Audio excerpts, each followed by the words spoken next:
As a retail investor अगर आप mutual fund में इन्वेस्टमेंट करते हैं और शॉर्ट टर्म या फिर लॉन्ग टर्म कैपिटल गेन के माध्यम से आपको कुछ अर्निंग हो रही है, तो क्या आपको इनकम टैक्स फाइल करना चाहिए? क्योंकि इनकम टैक्स फाइल करना, आईटीआर रिटर्न फाइल करना बहुत सारे लोगों के लिए बहुत बड़ी सिरदर्दी होती है और वो इससे बचना चाहते हैं। तो क्या अगर आप आईटीआर फाइल नहीं कर रहे हैं तो क्या आपके ऊपर कोई कार्रवाई हो सकती है इनकम टैक्स डिपार्टमेंट के द्वारा? इसके अलावा अगर आप कई वर्षों से म्यूचुअल फंड में इन्वेस्टमेंट कर रहे हैं तो इसको लेकर के क्या प्रावधान है, इसके रिगार्डिंग डिटेल में बात करेंगे। और 90% जो रिटेल इन्वेस्टर्स हैं इंडिया में वो हम और आप जैसे छोटे निवेशक होते हैं और उनके लिए जो कैपिटल गेन हो रहा है वो बहुत बड़े अमाउंट में नहीं होता है। तो उस कंडीशन में अगर वो चाहें कि मैं आईटीआर फाइल ना करूं तो क्या जो इनकम टैक्स एक्ट है वो उनको इस तरीके का छूट देता है कि अगर आप छोटे निवेशक हैं तो आईटीआर फाइल ना करिए, या फिर उनको मैंडेटरी है? इन सबके रिगार्डिंग डिटेल में बात होगी, अंत तक जुड़े रहिएगा। नमस्कार दोस्तों, मेरा नाम है नीरज, आप देख रहे हैं फिनोबिट यूट्यूब चैनल। अगर आप इस चैनल पर पहली बार विजिट कर रहे हैं तो इसको सब्सक्राइब करते हुए बेल आइकन को प्रेस करना ना भूलें। ये वीडियो डेडिकेटेड है एक प्रश्न पर जो कि पूछा गया श्री विश्वनाथ सर के द्वारा। इनका प्रश्न ये है कि ये 15,000 की मंथली एसआईपी कर रहे हैं, ठीक है, और साथ ही साथ ये जो इनकम टैक्स स्लैब की बात कर रहे हैं, मतलब कि इनके कहने का मतलब ये है कि जो बेसिक एग्जाम्प्ट लिमिट है, अगर आप जो फाइनेंशियल ईयर है 2024-25 की बात करें, जिसके लिए न्यू टैक्स रिजीम में जाएंगे तो 3 लाख तक का इनकम जो है वो एग्जाम्प्ट किया गया है। मतलब बेसिक एग्जाम्प्ट लिमिट है, मतलब कि 3 लाख तक अगर आप अर्निंग कर रहे हैं तो कोई भी टैक्स आपको नहीं देना है। इसे हम लोग बेसिक एग्जाम्प्ट लिमिट बोलते हैं, जो कि टैक्स स्लैब में सबसे ऊपर लिखा रहता है कि 0 से इतने अमाउंट तक आपका नील होगा, ठीक है। और वहीं पर जब आप अगले फाइनेंशियल ईयर की बात करेंगे, मतलब कि जो कि 1 अप्रैल से शुरू होगा, यानी कि 2025-26 फाइनेंशियल ईयर की बात करेंगे, तो अभी हाल ही में यूनियन बजट 2025 में ये जो बेसिक एग्जाम लिमिट 3 लाख है न्यू टैक्स रिजीम में, उसको बढ़ा करके 4 लाख कर दिया गया है। यानी कि 1 अप्रैल 2025 से लेकर के 31 मार्च 2026 तक जो भी आप अर्निंग करेंगे, चाहे किसी भी स्रोत से, अगर 4 लाख तक की इनकम हो रही है तो आपका कोई भी टैक्स नहीं लगेगा, ठीक है। तो यहां पर इन्होंने ये बताया कि इनका जो एनुअल इनकम होता है वो 3 लाख से कम होता है, और इन सब में 2 साल से ये एसआईपी कर रहे हैं, तो क्या इनको इनकम टैक्स रिटर्न फाइल करना चाहिए या नहीं? सबसे पहले हमें समझना होगा कि जो म्यूचुअल फंड में हमें कैपिटल गेन के माध्यम से अर्निंग होती है वो स्पेशल रेट से हमारे ऊपर टैक्स लगाया जाता है, और जो टैक्स स्लैब है वो अलग रेट होता है। जैसे कि मैं आपको बताने की कोशिश करूं, जो अभी फाइनेंशियल ईयर चल रहा है 2024-25, जो कि 31 मार्च को ख़त्म हो जाएगा, उसके हिसाब से 0 से 3 लाख तक की इनकम पर हमें टैक्स कितना देना है? 0 देना है।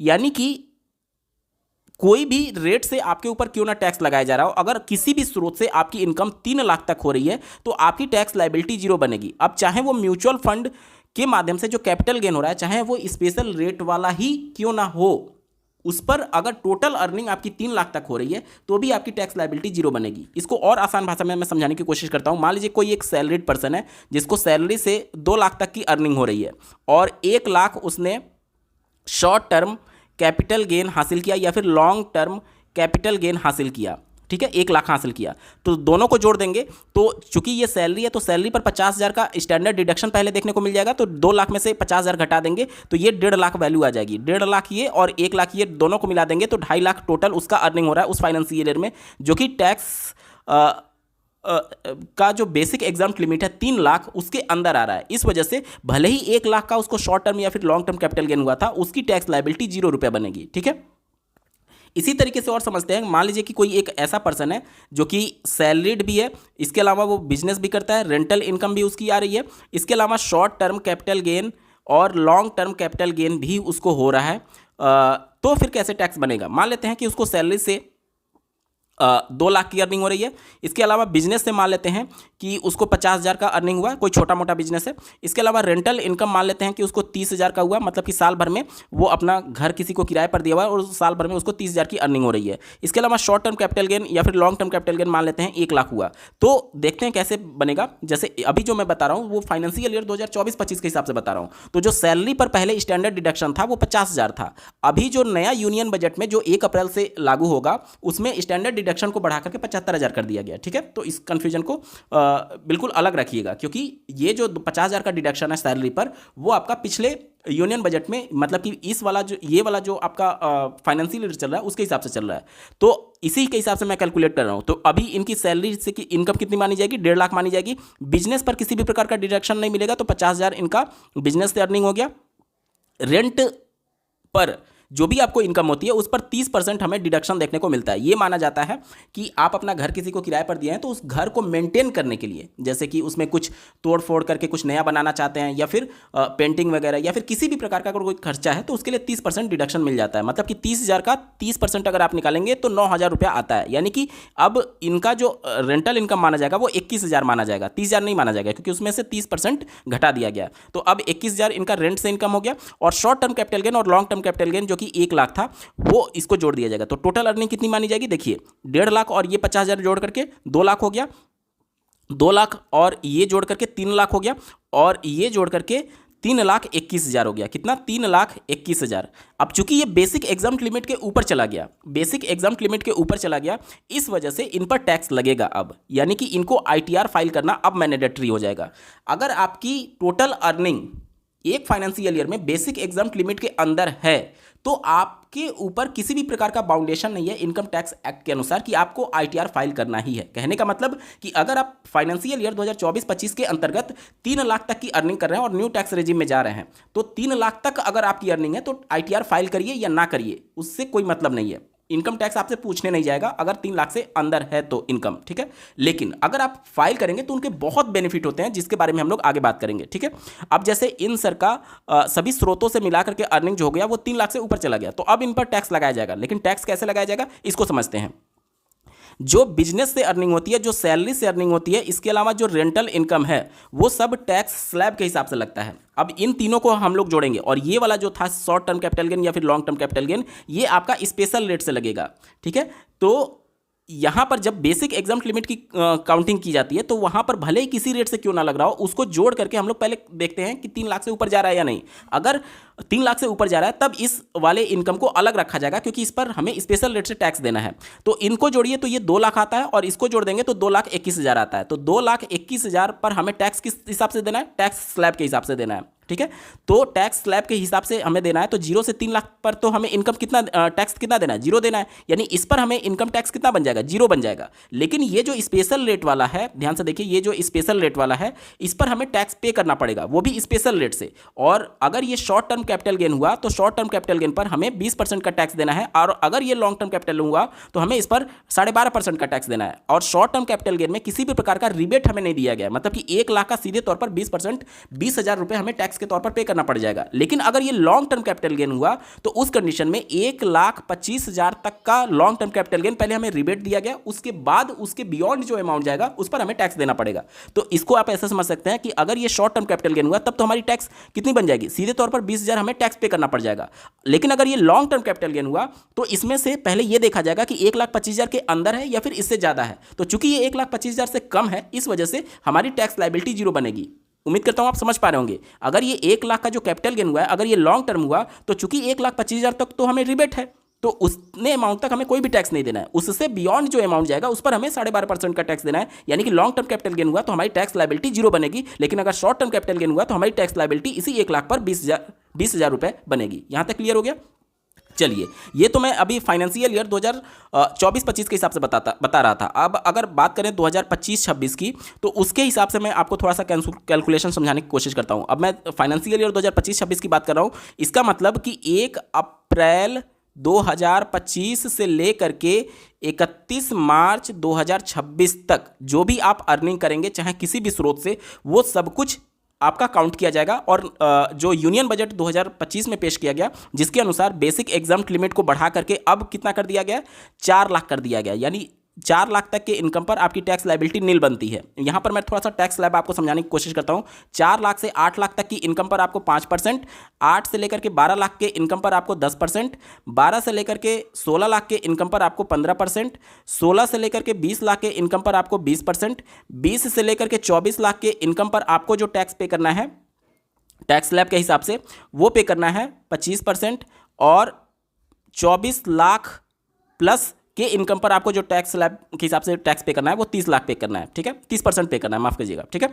तो अब यहां पर मैं मान लेता हूं कि कोई एक ऐसा रिटेल इन्वेस्टर है जो कि सभी स्रोतों से मिलाकर के उसकी अर्निंग 4 लाख तक हो रही है, 4 लाख मतलब इसके अंडर हो रही है। तो चूंकि ये बेसिक एग्जाम्प्ट लिमिट के अंदर है, तो आप आईटीआर फाइल करें या ना करें कोई प्रभाव नहीं पड़ेगा और इनकम टैक्स डिपार्टमेंट आपसे पूछने भी नहीं जाएगा, ठीक है। उम्मीद करता हूं आप समझ पा रहे होंगे। चाहे किसी भी स्रोत से आप अर्निंग क्यों ना कर रहे हो, जैसे आपका रेंटल इनकम है, आपने घर किराए पर दिया हुआ है, इसके अलावा मान लेते हैं कि आप सैलरीड पर्सन है, बिजनेस भी करते हैं, कहीं और से भी अर्निंग आ रही है, शॉर्ट टर्म कैपिटल गेन या फिर लॉन्ग टर्म कैपिटल गेन भी आपको हुआ है, लेकिन वो सभी स्रोतों को मिलाकर के अगर 4 लाख तक का इनकम हो रहा है तो उस कंडीशन में आपको टैक्स नहीं भरना है और आप फ्री हैं। अगर आप चाहें तो आईटीआर फाइल करिए या ना फाइल करिए, इनकम टैक्स नहीं पूछने वाला है। आगे बात करेंगे कि भरने के क्या फायदे होते हैं। लेकिन अगर जैसे ही आपका इनकम 4 लाख से ऊपर चला गया तब मैंडेटरी हो गया कि आपको भरना ही है। अब आप नहीं ऐसा नहीं हो सकता कि आप कहें कि मैं नहीं भरना चाहता, आपके ऊपर मैंडेटरी है और अगर नहीं भरते हैं तो इनकम टैक्स डिपार्टमेंट एक्शन लेने के लिए तैयार रहेगी और कभी भी आपको नोटिस भेज करके पूछ सकती है इस इनकम स्रोत के बारे में और आपने आईटीआर क्यों नहीं फाइल किया। तो अगर आपका इनकम 4 लाख यानी बेसिक एग्जाम लिमिट से ऊपर जा रहा है सभी स्रोतों को मिलाकर के, तो आपको आईटीआर फाइल जरूर कर देना चाहिए, ठीक है। इसको एक बार समझ लेते हैं कि कैसे टैक्स कैलकुलेट होता है। मान लेते हैं कि वो कोई एक ऐसा पर्सन है जो कि सैलरीड भी है, बिजनेस से भी अर्निंग हो रहा है, इसके अलावा रेंटल इनकम भी है, इसके अलावा मान लेते हैं कि उसका शॉर्ट टर्म कैपिटल गेन और लॉन्ग टर्म कैपिटल गेन से भी उसको अर्निंग हुआ है। तब कैसे कैलकुलेट होगा, मान लेते हैं सैलरी से उसको 3 लाख का अर्निंग हो गया, बिजनेस से मान लेते हैं 2 लाख का अर्निंग हो गया, रेंट से उसको मान लेते हैं 2 लाख का अर्निंग हो गया और शॉर्ट टर्म कैपिटल गेन या फिर लॉन्ग टर्म कैपिटल गेन से मान लेते हैं कि उसको 3 लाख का अर्निंग हो गया। तो फिर कैसे टैक्स कैलकुलेट होगा, इसको थोड़ा सा अलग कर देते हैं। Short term capital gain 3 lakh मान लेते हैं और long term capital gain 2 lakh मान लेते हैं। अब देखते हैं कैसे टैक्स कैलकुलेट होगा। देखिए सबसे पहले ये जो सैलरी वाला है इस पर फाइनेंशियल ईयर 2025-26 के लिए स्टैंडर्ड डिडक्शन को बढ़ा करके 50,000 से 75,000 कर दिया गया है। तो 3 लाख का पहले 75,000 घटा देंगे तो 2,25,000 आएगा। तो 2,25,000 अब उसका सैलरी से इनकम माना जाएगा। बिजनेस में किसी भी प्रकार का डिडक्शन नहीं मिलेगा तो 2 लाख अर्निंग उसका बिजनेस से माना जाएगा। रेंटल इनकम में 30% का उसको डिडक्शन देखने को मिलेगा अभी भी, यानी कि 2 लाख का 70% ही हमें केवल इनकम के तौर पर कैलकुलेट करना पड़ेगा, यानी कि 1,40,000 हमारा रेंटल इनकम माना जाएगा, 1,40,000, ठीक है। इसके अलावा शॉर्ट टर्म कैपिटल गेन और लॉन्ग टर्म कैपिटल गेन चूंकि ये स्पेशल रेट से काउंट होता है तो इसको ऐसे हम लोग रखने देते हैं। अब सबको अगर जोड़ दें, जो यहाँ पर आपको देखना होगा जो सैलरी से इनकम हो रही है, जो बिजनेस से इनकम हो रही है, जो रेंटल इनकम हो रही है वो टैक्स स्लैब के हिसाब से लगता है और जो कैपिटल गेन है वो स्पेशल रेट के हिसाब से लगता है। तो अगर इन तीनों को जोड़ दिया जाए तो हमारा 4 लाख जो बेसिक एग्जाम्प्ट लिमिट है उसके बियॉन्ड चल जा रहा है, यानी कि अब हमें आईटीआर फाइल करना मैंडेटरी हो जाएगा। तो देखते हैं कितना टैक्स पहले बनेगा। तो देखिए जो टैक्स स्लैब के हिसाब से हमें टैक्स लगता है वो 87A का रिबेट लेने के लिए एलिजिबल है। 87A का रिबेट ये कहता है कि अगर आपकी टोटल अर्निंग 12 लाख के अंदर तक हो रही है तो आपकी टैक्स लायबिलिटी 0 बनेगी। मतलब कि ये सभी स्रोतों से जोड़ दीजिए, ये सभी स्रोतों को अगर मैं जोड़ देता हूं और अगर मेरी अर्निंग जो है वो 12 लाख के अंदर हो रही है तो इसका मतलब ये हो गया कि मुझे टैक्स 0 रुपया देना है। तो देखिए इसको अगर मैं जोड़ता हूं तो कितना हो जाएगा, 2,25,000 और ये 2 लाख, 4,25,000 और ये 5,25,000 और 5,65,000, टोटल 5,65,000 हमारी अर्निंग हुई। अब चूंकि 5,65,000 पर जो हमें टैक्स कैलकुलेट करना पड़ेगा इस स्लैब के हिसाब से करना पड़ेगा, लेकिन 12 लाख तक की इनकम 87A के अंतर्गत रिबेट दी गई है और हमारी टैक्स लायबिलिटी 0 बनेगी। तो हमारा टैक्स कितना बनेगा, इनकम टैक्स हमारा 0 बनेगा। लेकिन ये जो शॉर्ट टर्म कैपिटल गेन है और लॉन्ग टर्म कैपिटल गेन है वो स्पेशल रेट से लगता है जो कि 87A का रिबेट लेने के लिए एलिजिबल नहीं है। तो अब इस पर हमें टैक्स देना होगा। तो शॉर्ट टर्म कैपिटल गेन का फ्लैट हमें 20% देना है, यानी 3 लाख का 20% 60,000 हमारा short term capital gain tax बन जाएगा। और 2 लाख जो लॉन्ग टर्म कैपिटल गेन है पहले 1,25,000 उसमें से माइनस कर देंगे तो जो बचा हुआ अमाउंट है यानी कि 75,000, इसका हमें 12.5% के हिसाब से टैक्स पे करना पड़ेगा। तो 60,000 ये, और इसको कैलकुलेट करने से जो भी वैल्यू आएगी दोनों को जोड़ देंगे और जो भी वैल्यू आएगी उसका 4% एजुकेशन सेस हमें पे करना पड़ता है। तो ये सारी चीज़ें हमें टैक्स के तौर पर पे करनी पड़ जाएंगी, ठीक है। अब तक के वीडियो से आप समझ चुके होंगे कि अगर आपकी टोटल अर्निंग किसी भी फाइनेंशियल ईयर में सभी स्रोतों से मिलाकर के बेसिक एग्जम्प्ट लिमिट के अंदर हो रही है तो फिर आपको आईटीआर फाइल करना मैंडेटरी नहीं है, ये टोटल ऑप्शनल रहेगा आपके ऊपर कि आप फाइल करना चाहें तो फाइल भी कर सकते हैं और नहीं भी करना चाहें तो भी कोई प्रॉब्लम नहीं होगी। लेकिन मैं आपको सजेस्ट करूंगा कि आप आईटीआर फाइल कर दीजिए, क्योंकि आईटीआर फाइल करने के काफ़ी सारे फायदे होते हैं। मान लीजिए कि कोई अनऑर्गेनाइज्ड सेक्टर में जॉब कर रहा है, जैसे मान लेते हैं किसी को सैलरी हाथ में मिल रही है कैश के तौर पर, या फिर किसी को कोई किसी प्राइमरी विद्यालय में पढ़ा रहा है, प्राइवेट विद्यालय में, वहाँ पर मान लीजिए कैश में आपको सैलरी दिया जा रहा है जिसका कोई भी प्रूफ नहीं है, तो कहीं पर भी अगर आप अपने इनकम को दिखाना चाहते हैं तो वो प्रूफ नहीं माना जाएगा जो सैलरी हाथ में आप ले रहे हैं। तो इसके लिए जब आप ITR फाइल कर देते हैं तो ITR फाइल करने के बाद से आपको एक PDF डाउनलोड कर सकते हैं जिसमें आपके सारे इनकम स्रोतों के बारे में बताया जाता है। तो वो जो है आपका वो इनकम प्रूफ के तौर पर हर जगह मान्य होगा, चाहे आप लोन लेना चाहें, इसके अलावा कहीं पर अगर आप क्रेडिट कार्ड लेना चाहते हैं तो उसके लिए भी वो चीज़ें मान्य हो जाएंगी। तो अगर आप अनऑर्गेनाइज सेक्टर में काम कर रहे हैं जहां पर सैलरी स्लिप नहीं मिलती है या फिर इनकम का कोई प्रूफ आपके पास नहीं होता है, तो वहां पर ITR फाइल करके आपको एक इनकम प्रूफ मिल जाता है। क्यों? क्योंकि ITR फाइल करने से वैसे भी आपका टैक्स नहीं लगेगा, लेकिन इनकम प्रूफ के तौर पर आप इसको कंसिडर कर सकते हैं आगे के कामों के लिए। ठीक है। दूसरा, जब भी आप बैंक से लोन लेना चाहेंगे तो ITR पिछले 3 साल का आपसे मांगा जाता है, और ITR फाइल करेंगे तो बैंक से लोन लेना थोड़ा सा आसान हो जाता है क्योंकि वहां पर आपने अपने सभी इनकम स्रोतों को डिक्लेयर किया हुआ होता है। ठीक है। तो इस तरीके से अगर आपका लोन लेने का कोई फ्यूचर में प्लानिंग है तो ITR फाइल जरूर करना चाहिए आपको। ठीक है। ये सारे छोटे छोटे फायदे हैं जिसके माध्यम से वैसे भी आपको टैक्स तो लगना नहीं है। अगर आप बेसिक एग्जाम लिमिट के अंदर है तो उससे अच्छा ITR फाइल कर दीजिए, आपके पास एक रिकॉर्ड भी हो जाएगा और आगे फ्यूचर के लिए आपका काम भी बन जाएगा। उम्मीद करता हूं आपके सारे डाउट्स क्लियर हो गए होंगे। बावजूद इसके अगर आपका कोई प्रश्न रह जाता है तो कमेंट के माध्यम से पूछ सकते हैं। आपको ये वीडियो कैसा लगा, मेरा एफर्ट कैसा लगा, कमेंट के माध्यम से जरूर बताइएगा, और ऐसे ही महत्वपूर्ण अपडेट के लिए इस चैनल को सब्सक्राइब करना ना भूलें। इस वीडियो को देखने के लिए आपका बहुत बहुत धन्यवाद। भगवान करे आपका दिन शुभ।